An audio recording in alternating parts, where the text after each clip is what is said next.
नमस्कार दोस्तों, राधे राधे। मैं राहुल यादव आप सभी का अपने इस YouTube चैनल राहुल यादव में स्वागत करता हूं। आज मैं आप लोगों के समक्ष इसलिए बैठा हूं ताकि पुलिस भर्ती के बारे में कुछ चर्चा कर सकूं। बात कोरोना काल की है।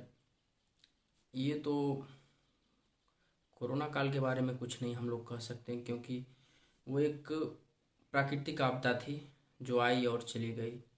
खैर, मैं सरकार का शुक्रगुजार हूँ या धन्यवाद करता हूँ कि आप लोगों ने कोरोना काल में लोगों की बहुत मदद की। सरकार की बहुत कुछ लापरवाहियाँ भी थीं, जैसे कि कोरोना काल तो हट गया, चला गया।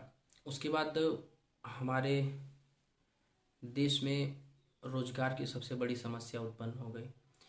कोरोना काल तो 4 साल रहा, लेकिन कोरोना काल के समय समय टोटल 5 साल हो गए भर्तियां आई हुई। किसी भी क्षेत्र की भर्तियां ले लें, या तो अग्निवीर हो गई, या पुलिस की हो गई, या आदि कोई भी भर्ती ले सकते हैं। मैं उत्तर प्रदेश का निवासी हूँ। यहाँ पर 5 साल में एक भी भर्तियां नहीं आई थी। तो हमारे आदरणीय आदित्यनाथ योगी जी की कृपा से यूपी में पुलिस की भर्ती आई। 60,400 कुछ पद हैं, एग्जैक्ट मुझे नहीं पता है। तो बच्चों में काफ़ी हर्षोल्लास है था कि चलिए भर्तियां तो आई किसी प्रकार।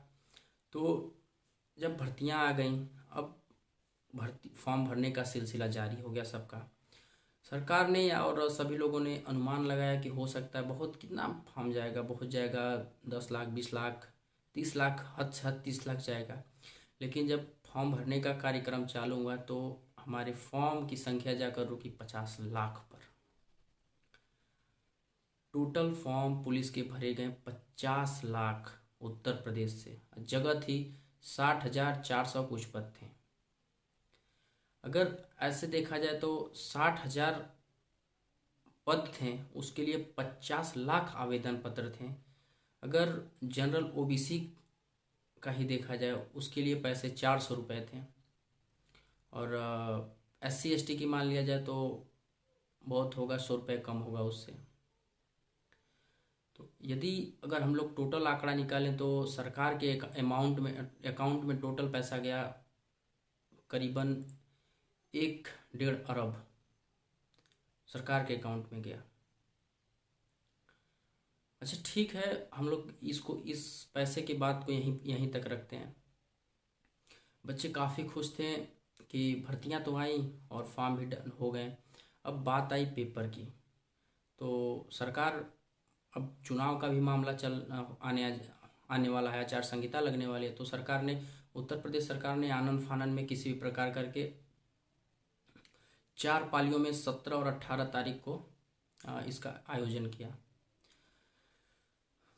बच्चे काफ़ी खुश हुए और कुछ बच्चे 17 को फर्स्ट पाली सेकंड पाली में पेपर दिए, और कुछ बच्चे 18 को फर्स्ट सेकंड पाली में पेपर हुआ।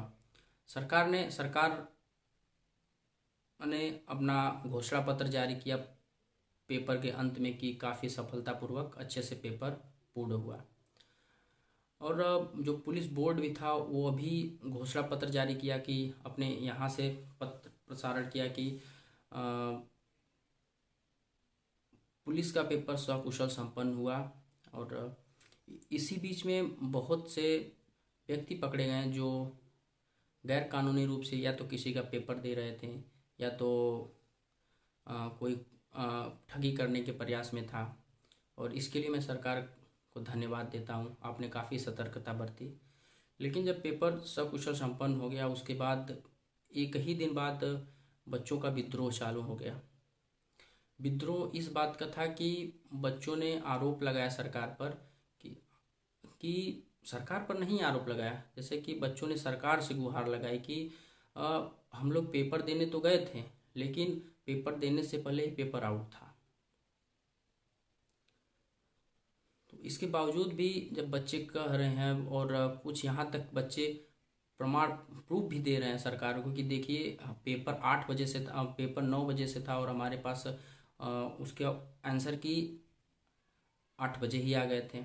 यहाँ तक कि कुछ इंस्टीट्यूशन भी जो प्राइवेट इंस्टीट्यूशन है, जो यूट्यूब के माध्यम से बच्चों को पढ़ाते हैं, ऑनलाइन इंस्टीट्यूशन है, वो भी प्रमाण दे रहे हैं कि 18 तारीख के दूसरी शिफ्ट वाला पेपर तो 17 तारीख के फर्स्ट शिफ्ट से ही बच्चों में सर्कुलेट हो रहा है। लेकिन ये सब देखते हुए भी सरकार इस पर कुछ कार्रवाई करने को तैयार नहीं थी। लेकिन बच्चों का विद्रोह देखते हुए बच्चे हर जगह अपने क्षमता अनुसार विद्रोह कर रहे थे, जिससे सरकार के समक्ष अपनी बातें रख रहे थे। तो ये सब देखते हुए सरकार ने कमेटी गठन की है उसके जांच के लिए, और बच्चों से सरकार प्रूफ भी मांगी है ताकि उस पर निष्पक्ष जांच किया जा सके। लेकिन बच्चों का सवाल है कि यदि जो बोर्ड, जो कर्मचारी जो उस पेपर की प्रक्रिया को संचालन कर रहे थे, अगर वही अधिकारी या कर्मचारी की कमेटी बनेगी, वही उसका जांच करेंगे, तो क्या वो निष्पक्ष जांच करेंगे? ये मेरा नहीं, ये बच्चों का सवाल है। तो बच्चे सरकार से आग्रह विनती कर रहे थे कि नहीं, आप लोग एक निष्पक्ष जांच कमेटी बैठाइए जिसमें एक भी मेंबर बोर्ड का ना हो, ताकि उस पर एक अच्छे से कार्रवाई हो सके। अभी तो इस पर फिलहाल किसी सरकार की कोई प्रतिक्रिया नहीं आई है, लेकिन हाँ, कमेटी का गठन हो गया है और वो पुलिस बोर्ड के ही मेंबर हैं जिन लोगों ने पेपर संचालन किया था।